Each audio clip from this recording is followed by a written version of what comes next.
Seigneur, éclaire nos cœurs par ta vérité et conduis-nous dans la lumière de ton esprit. Habituellement, je partage des enseignements sur les finances lors de nos temps à la chapelle, mais aujourd'hui, en raison de la présence de KCBC parmi nous, je souhaite m'en écarter quelque peu pour vous transmettre un message tiré de l'Écriture. Tournons-nous vers l'Épître aux Galates, au chapitre 5, afin de méditer ensemble sur quelques vérités essentielles. Sans revenir sur tout le contexte, qui mériterait à lui seul un long développement, entrons directement dans le cœur du passage. Il est écrit au verset 16, « Je dis donc, marchez selon l'Esprit, et vous n'accomplirez pas les désirs de la chair. » Prenons un instant pour considérer non seulement ce que ce verset affirme, mais aussi ce qu'il n'affirme pas. Il ne dit pas, « Si vous ne marchez pas selon la chair, alors vous marcherez selon l'Esprit. » Cette nuance est capitale. Une grande partie du christianisme semble chercher à expérimenter la puissance de Dieu en luttant constamment contre la chair, en essayant d'éliminer les mauvaises habitudes et les penchants charnels. Pourtant, l'Écriture nous enseigne ici une approche différente. Marchez selon l'Esprit, et alors, naturellement, vous n'accomplirez pas les désirs de la chair. C'est semblable à une pièce plongée dans l'obscurité. On ne chasse pas les ténèbres en les repoussant avec effort, mais en allumant la lumière. Dès que la lumière paraît, les ténèbres disparaissent d'elles-mêmes. De la même manière, l'une des clés fondamentales de la vie chrétienne consiste à se concentrer intensément sur Dieu, sur ce qui est bon, pur et vrai, jusqu'à ce que cela chasse hors de nous les œuvres de la chair, les pensées charnelles, la peur et toutes ces réalités qui nous accablent.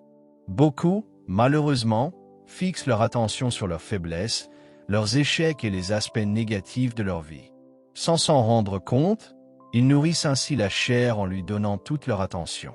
Il est essentiel de s'arrêter un instant pour réfléchir à cette réalité, car elle touche à la nature humaine elle-même. Nous pensons souvent que si nous parvenions à nous débarrasser de certains comportements, si nous cessions certaines pratiques, alors la puissance de Dieu commencerait à agir en nous.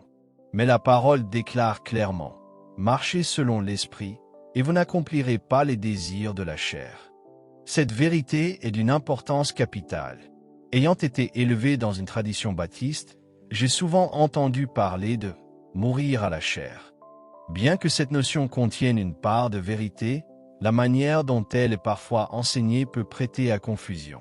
Je me souviens d'un homme qui racontait qu'il s'imaginait chaque matin assis sur une chaise électrique, se condamnant lui-même à mourir à sa propre volonté. Une telle image, bien qu'intense, illustre une compréhension centrée sur l'effort humain plutôt que sur la vie conduite par l'Esprit. Or, la véritable transformation ne vient pas d'une lutte acharnée contre soi-même, mais d'une marche vivante, constante et confiante dans l'Esprit de Dieu. Lorsque j'étais encore jeune et sans réelle compréhension, j'entendais ces enseignements et je les acceptais tels quels, pensant qu'ils étaient justes. Je me souviens m'être assis, laissant mon imagination défiler toutes mes fautes, la convoitise, la colère, l'amertume et bien d'autres choses encore. Je nommais chacune d'elles, méditant sur tout ce qui était mauvais en moi, croyant ainsi mourir à moi-même. Mais en réalité, je faisais exactement l'inverse. Je me redonnais vie en focalisant mon attention sur ma nature charnelle et sur tout ce qui n'allait pas en moi. Ce n'est pas ainsi que l'on progresse dans la vie chrétienne. La véritable voie consiste à découvrir ce que Jésus a accompli et à fixer son regard sur cette œuvre, ainsi que sur l'amour qu'il nous porte. En agissant de la sorte, nous marchons selon l'Esprit, et comme le déclare Épître aux Galates 5 verset 16, « Marchez selon l'Esprit, et vous n'accomplirez pas les désirs de la chair. » Mais qu'est-ce que marcher selon l'Esprit? Beaucoup imaginent qu'il s'agit d'un comportement étrange ou mystique, comme si cela consistait à adopter une attitude extérieure particulière. Pourtant, Jésus lui-même enseigne dans Évangiles selon Jean 6 verset 63. C'est l'Esprit qui vivifie. La chair ne sert de rien. Les paroles que je vous ai dites sont esprit et vie. Marcher selon l'Esprit, être conduit par l'Esprit, signifie tout simplement être dirigé par la parole de Dieu, s'y attacher avec constance et profondeur. Comme il est écrit dans le livre des Proverbes 23 verset 7, « Tel il pense en son cœur, tel il est. » Ainsi, Si nos pensées sont façonnées par la parole, celles-ci commencent à dominer notre vie, et les vérités de l'œuvre de Christ se manifestent concrètement en nous. Au lieu de nous attarder sur nos manquements et sur tout ce qui doit changer en nous, nous devons fixer notre attention sur ce que Jésus a déjà accompli. Ce qui a transformé ma vie, c'est la révélation de mon identité en Christ, comprenant la distinction entre l'esprit, l'âme et le corps. J'ai réalisé que dans mon esprit, je suis déjà complet. Ma chair, elle, est encore en processus de transformation, mais mon esprit est pleinement accompli. Comme l'enseigne première épître de Jean 4 verset 17, tel il est, tel nous sommes aussi dans ce monde. Et première épître aux Corinthiens 6 verset 17, celui qui s'attache au Seigneur est avec lui un seul esprit. Dans mon esprit, je suis aussi juste et saint que Jésus. Cette révélation a bouleversé ma vie. Je me souviens qu'autrefois, alors que je travaillais comme concierge dans une église baptiste, je me tenais seul devant un miroir et je me parlais à moi-même. Inspiré par les enseignements que j'avais entendus, je pointais mon doigt vers mon reflet et je déclarais « Tu es juste ». La première fois que je l'ai dit, cela m'a profondément troublé, car j'étais habitué à me concentrer sur mon injustice et mes défauts. Mais lorsque j'ai compris, à la lumière de l'Épître aux Éphésiens 4 verset 24, que nous avons été créés selon Dieu dans une justice et une sainteté véritable, j'ai commencé à proclamer cette vérité jusqu'à ce qu'elle devienne une réalité vivante en moi. En fixant mon regard sur mon identité en Christ, cette vérité a commencé à se refléter dans ma vie, conformément au principe biblique selon lequel l'homme devient ce qu'il croit dans son cœur. Comme la lumière chasse les ténèbres, se concentrer sur ce que Jésus a accompli produit une transformation réelle. Il ne s'agit pas d'essayer d'éliminer les ténèbres par ses propres efforts, mais d'allumer la lumière en reconnaissant que nous sommes désormais en Christ. Cette vérité, bien que simple, est profondément opposée à la manière dont beaucoup cherchent à expérimenter la puissance de Dieu. L'Écriture poursuit en disant dans Épître aux Galates 5 verset 17, « La chair a des désirs contraires à ceux de l'esprit, et l'esprit en a de contraires à ceux de la chair. Ils sont opposés entre eux. » Certains interprètent ce passage comme la preuve que nous possédons encore une nature pécheresse. Pourtant, selon Épître aux Romains 6, notre vieil homme est mort et nous ne possédons plus cette ancienne nature. Comme le dit Épître aux Éphésiens 2 verset 3, « Nous étions autrefois pécheurs par nature, mais cette nature a disparu à la nouvelle naissance. Cependant, si cette nature a disparu, elle a laissé des traces dans notre manière de penser. Notre esprit est renouvelé, mais notre intelligence doit encore l'être. Comme un programme inscrit dans un ordinateur, nos anciennes habitudes mentales continuent d'influencer notre comportement tant qu'elles ne sont pas remplacées. Ainsi, la chair ne désigne pas une nature pécheresse, mais plutôt notre corps et notre dimension mentale et émotionnelle non renouvelée.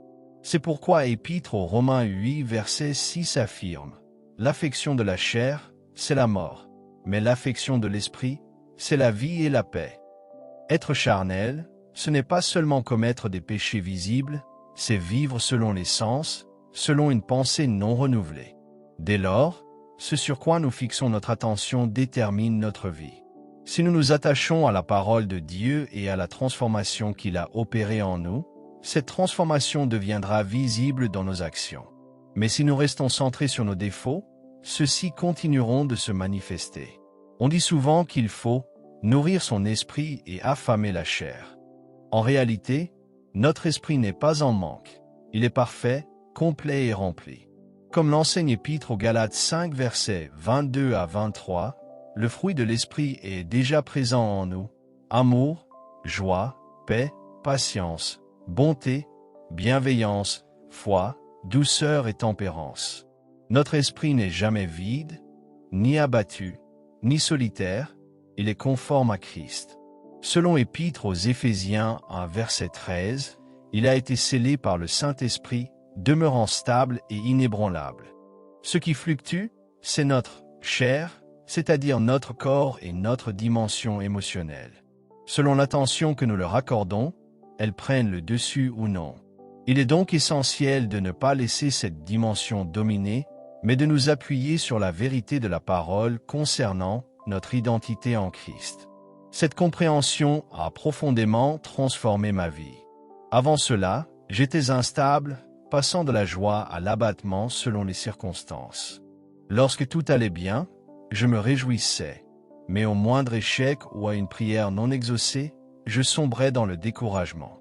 Pourtant, cela ne venait pas de mon esprit, car celui-ci n'est jamais abattu. Je me souviens qu'après une expérience spirituelle intense, je cherchais constamment à retrouver cette émotion. Même dans des moments difficiles, je refusais de proclamer la joie et la paix si je ne les ressentais pas.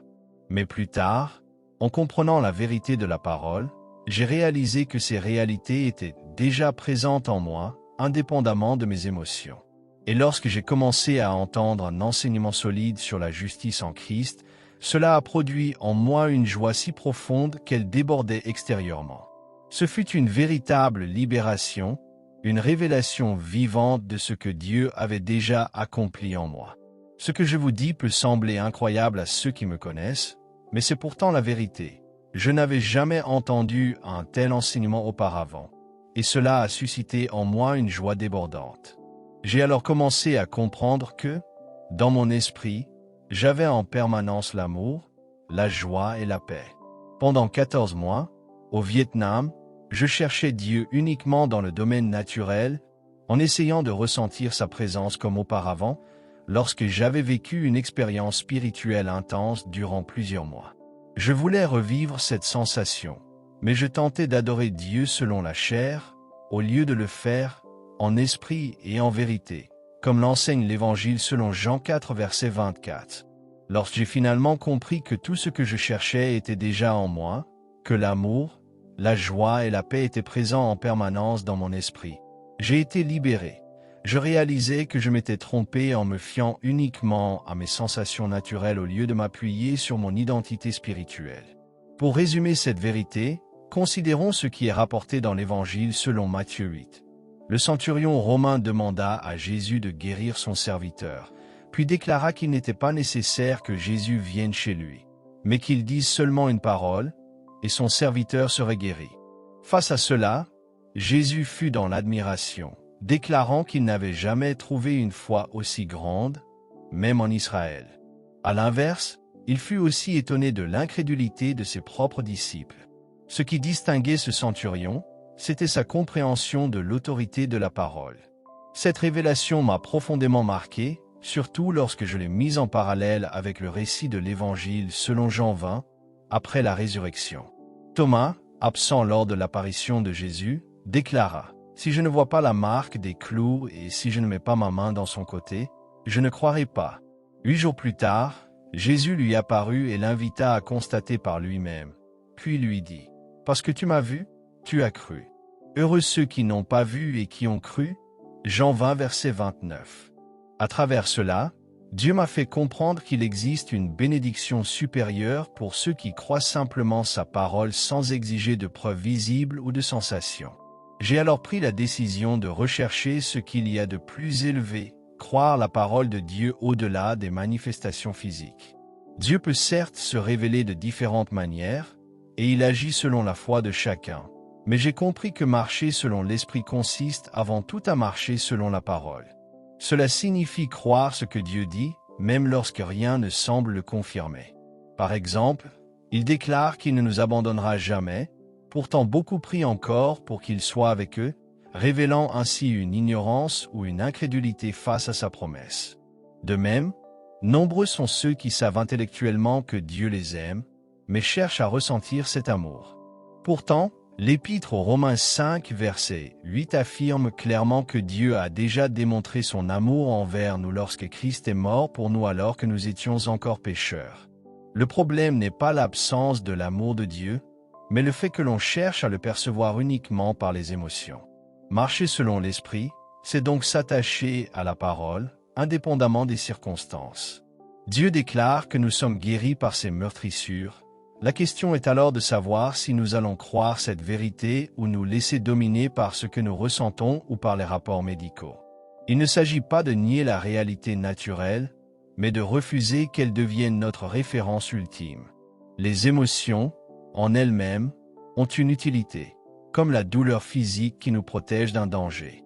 De même, lorsque nous éprouvons de l'inquiétude ou un manque de paix, cela doit nous alerter sur le fait que notre attention s'est détournée de Dieu. Comme il est écrit dans le livre d'Ésaïe 26 verset 3, « Tu gardes dans une paix parfaite celui dont l'esprit s'appuie sur toi. » Si la paix nous manque, cela indique que nous devons recentrer notre pensée sur lui. De même, selon le livre des Psaumes 16 verset 11, la joie se trouve dans sa présence. L'absence de joie révèle un manque de focalisation sur Dieu. Ainsi, sans nier les réalités naturelles, nous devons reconnaître qu'il existe en nous une réalité spirituelle supérieure. La puissance qui a ressuscité Jésus-Christ habite en nous et doit devenir notre référence. Le véritable combat se situe dans notre pensée, comme l'enseigne le deuxième épître aux Corinthiens 10 versets 3 à 5, où il est question de renverser les raisonnements et les pensées qui s'opposent à la connaissance de Dieu. Dès lors, tout dépend de notre focalisation. Allons-nous nous laisser gouverner par nos sensations, nos émotions et notre corps, ou allons-nous nous appuyer sur notre identité en Christ? Même lorsque nous n'en avons pas envie, choisir de se réjouir et de louer Dieu est une expression de la marche selon l'Esprit. Je crois profondément que cette vérité a été déterminante dans une expérience marquante de ma vie, la résurrection de mon fils après plusieurs heures de mort. Face à une telle situation, les émotions naturelles auraient dû m'envahir, mais je me suis souvenu que Christ avait porté mes douleurs et mes souffrances. J'ai alors décidé de ne pas céder au désespoir, mais de louer Dieu, non pas par sentiment, mais par choix fondé sur la parole. En agissant ainsi, j'ai puisé dans la vie spirituelle qui était déjà en moi, comme dans une source profonde.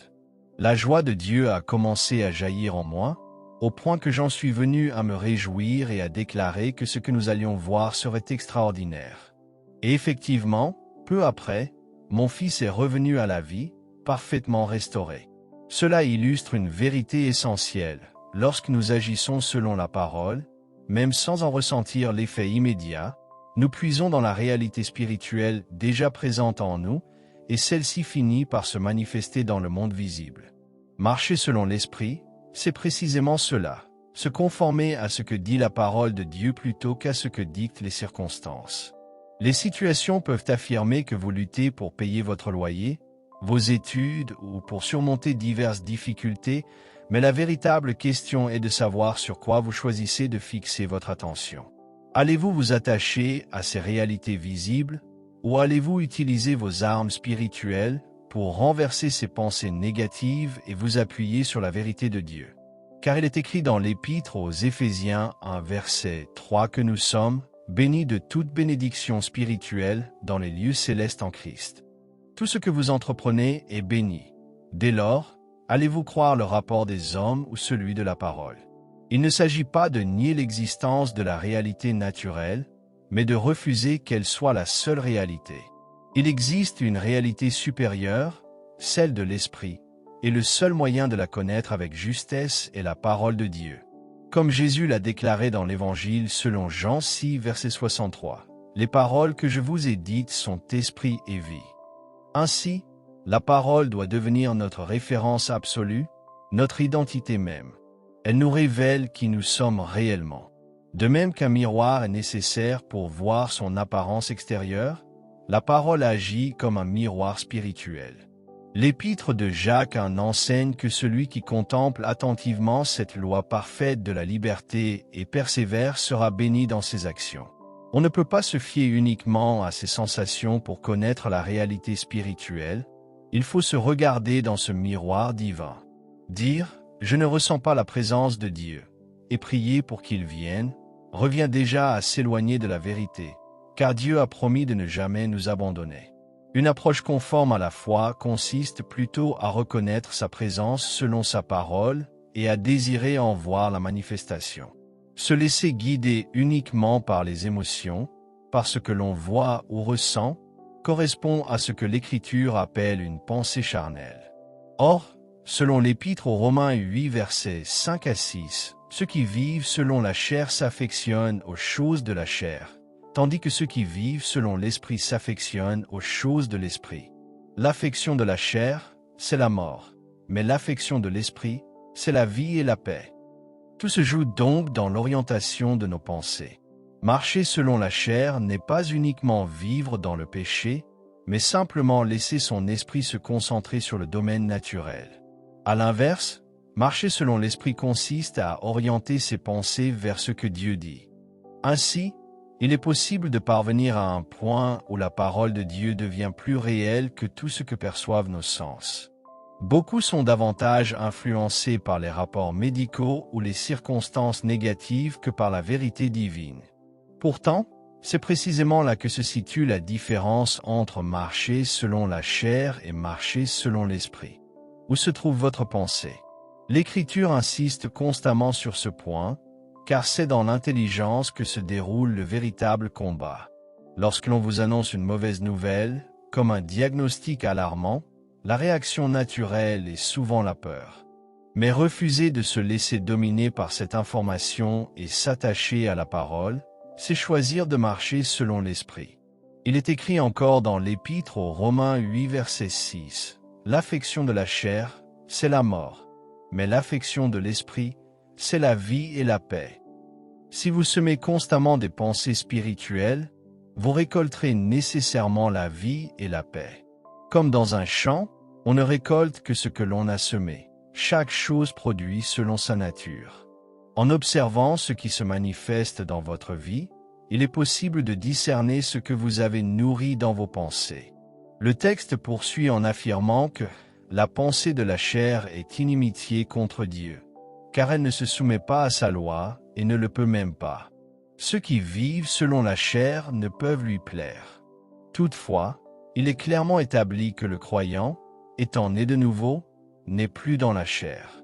Néanmoins, il peut encore marcher comme s'il y était, en se laissant guider par ses sens plutôt que par la vérité de l'esprit. Or, cela ne correspond pas à sa véritable identité. La clé essentielle de la vie chrétienne réside dans cette vérité simple mais profonde. Fixer son regard sur ce que Jésus a déjà accompli. Il s'agit de placer la parole de Dieu au premier plan, de s'attacher à la vérité qu'elle révèle et de laisser cette vérité transformer notre manière de penser. Comme il est écrit dans l'Épître aux Romains 12 verset 2, « Soyez transformés par le renouvellement de l'intelligence, afin de discerner quelle est la volonté de Dieu, ce qui est bon, agréable et parfait. » Ainsi, en recevant l'enseignement de la parole et en s'y attachant, une transformation réelle s'opère. Si vous choisissez de marcher selon ce que Dieu déclare, sans vous laisser dominer par vos émotions, vos sensations ou les faits visibles, vous parviendrez à un point où la parole habitera en vous avec abondance. Alors, en toutes circonstances, c'est elle qui jaillira spontanément.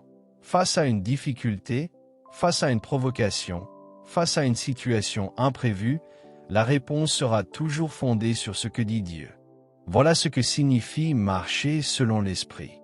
Et selon la vérité proclamée dans l'Épître aux Galates 5 verset 16, en marchant ainsi, vous n'accomplirez pas les désirs de la chair.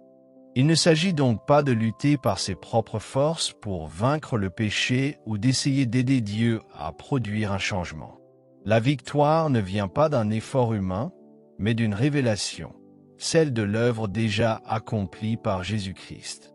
Lorsque cette vérité devient votre point de focalisation, votre perception change, votre identité se transforme et vous ne vous voyez plus comme auparavant. Vous ne considérez plus les choses selon les apparences naturelles, mais à travers le prisme de la parole de Dieu. Dès lors, votre regard sur la vie, sur vous-même et sur les circonstances est renouvelé. Vous ne réagissez plus comme les autres, car votre référence n'est plus le visible, mais l'invisible révélé par Dieu. C'est cette perspective qui vous permet de vivre dans la liberté et la puissance de l'Esprit. Que cette vérité demeure en vous et produise son fruit, afin que vous puissiez, à votre tour, être une source de transformation et d'impact dans ce monde. Que la grâce et la paix vous accompagnent, et que votre marche soit constamment alignée avec la parole vivante de Dieu.